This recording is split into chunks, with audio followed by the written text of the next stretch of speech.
Halo, selamat pagi, siang, sore, dan malam untuk Ibu dan teman-teman.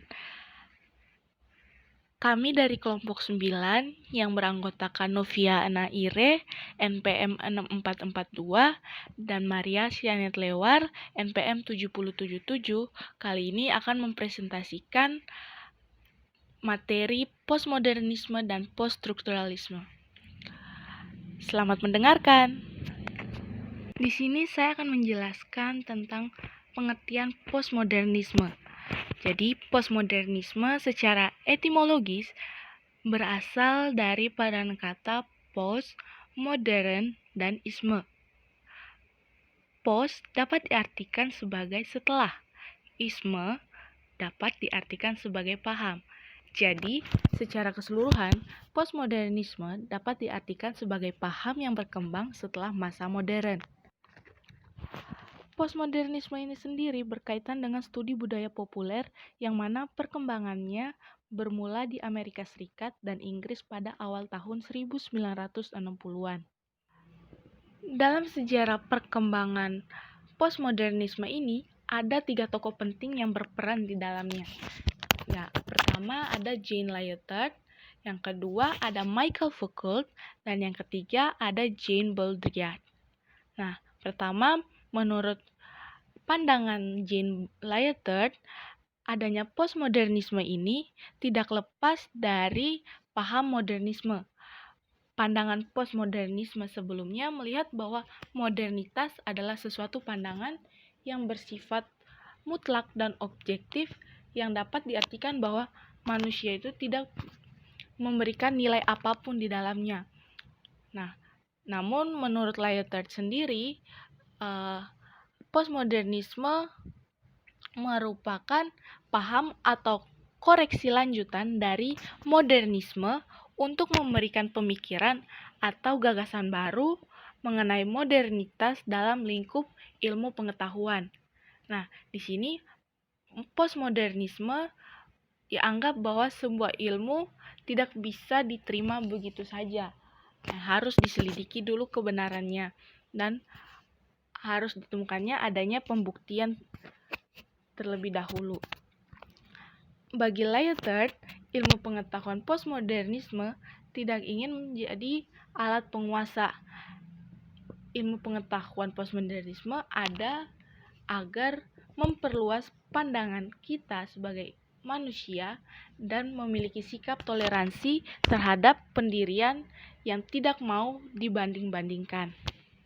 Pada tahun 1960-an, seni pop Amerika dan Inggris mengajukan penolakan terhadap perbedaan besar yang terjadi dalam industri hiburan.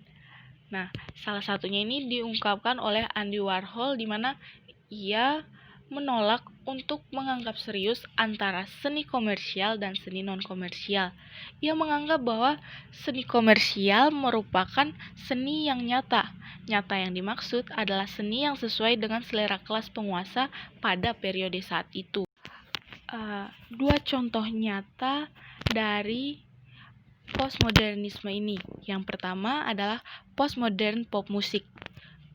Menurut Jameson, perbedaan antara modernis dan postmodernis musik pop itu cukup jelas. Itu contohnya itu adalah The Beatles dan Rolling Stone. Ini merepresentasikan zaman modernis yang kemudian bertolak belakang dengan zaman postmodernis. Itu ada punk rock dan gelombang biru atau Talking Hand sebagai yang saya katakan tadi sebagai postmodernis. Contoh yang kedua adalah postmodernisme televisi. Postmodernisme ini dapat dipandang melalui dua pandangan yang berbeda, yaitu pandangan positif dan pandangan negatif, di mana ketika postmodernisme dilihat dari pandangan yang negatif sebagai domain simulasi, maka televisi menjadi contoh yang konkret dari proses yang seharusnya ada pengurangan mengenai sulitnya informasi dunia menjadi satu hal yang harus diubah. Namun, apabila itu dipandang dari sisi positif, postmodernisme, sisi positif postmodernisme, maka televisi yang menampilkan verbal dan visual dapat dikatakan sebagai bentuk permainan intelektualitas dan elektisisme dari budaya postmodernisme. Nah, poin yang berikut ada global postmodern.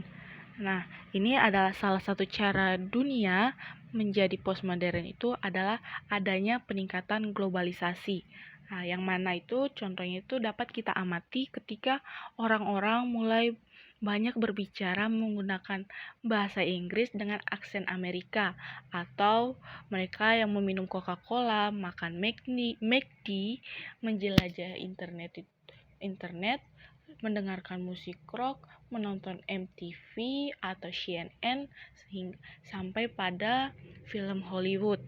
Nah, dari hasil-hasil itu, di sini globalisasi berarti adanya keberhasilan penerapan budaya Amerika di dunia, di mana keberhasilan yaitu berupa ekonomi kapitalisme orang Amerika yang ditopang oleh budaya kerja yang komoditasnya ditujukan dalam meluncurkan budaya masyarakat adat Amerika secara efektif dan memaksakan cara hidup Amerika kepada orang atau masyarakat dunia. Aspek lain dari postmodernisme ini adalah konvergensi budaya. Nah, ini dilihat dari bagaimana adanya persinggungan antara media lama dan media baru. Nah, budaya konvergensi ini merupakan hasil dari 3 faktor, yang mana pertama itu faktornya adalah konsentrasi media kepemilikan, di mana perbedaan platform yang ada mendorong produsen untuk mendistribusikan konten di berbagai platform yang dimiliki. Contohnya, ketika suatu perusahaan yang memiliki konten baru, lalu konten tersebut dipromosikan kepada anak dari perusahaan tersebut, misalnya majalah, koran, dan lainnya. Faktor yang kedua adalah perubahan teknologi. Nah, contohnya ini bisa kita lihat dari handphone yang sering kita gunakan. Nah, di sini handphone mempunyai banyak fungsi yang sangat membantu kita, itu tidak hanya untuk menelpon, mengirim gambar, video, bahkan handphone pun sekarang bisa mengirim file yang dilengkapi berbagai fitur di dalamnya.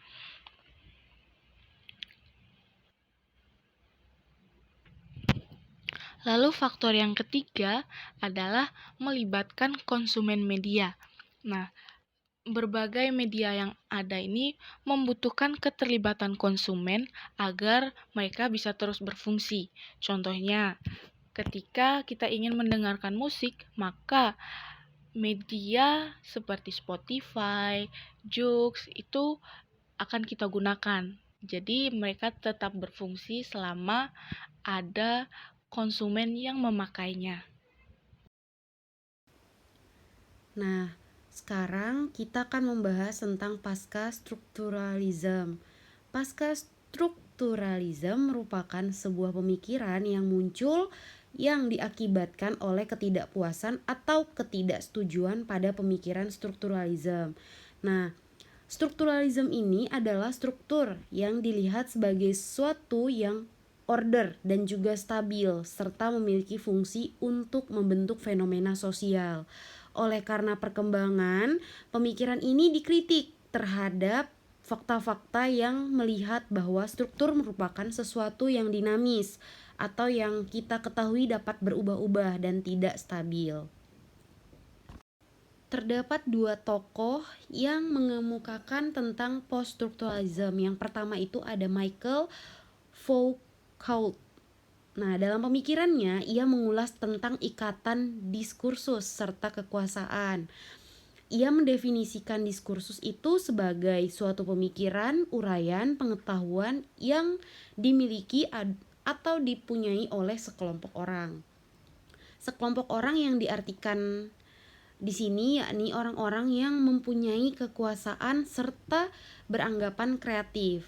Nah, kekuasaan tidak mengacu pada dominasi sesuatu sistem kelompok terhadap kelompok lain, melainkan terdapat bermacam-macam ikatan kekuasaan. Namun, berlawanan dengan pemikiran Marx yang berkata kalau kekuasaan cuma terdapat pada negeri. Foucault berkata bahwa kekuasaan dan pengetahuan saling mempunyai hubungan yang erat. Akan tetapi, Foucault mengeluarkan ide yang menampilkan perbedaan dengan ide ahli dari teori strukturalisme. Panoptic machine. Panoptik merupakan jenis sebuah bangunan penjara yang di bagian tengah gedung ada menara yang memungkinkan gubernur untuk mengawasi narapidana-narapidana yang ada di bawah. Bangunan penjara itu dirancang oleh Jeremy Bentham tahun 1787. Nah, narapidana yang ada di dalam sel sekitar menara tersebut tidak mengetahui bahwa mereka sedang diawasi. Oleh karena itu, para narapidana harus selalu bersikap seolah-olah mereka sedang diawasi. Bentham berpendapat bahwa rancangannya dapat digunakan dalam segala jenis pendirian, baik rumah, pabrik, rumah sakit, dan lainnya.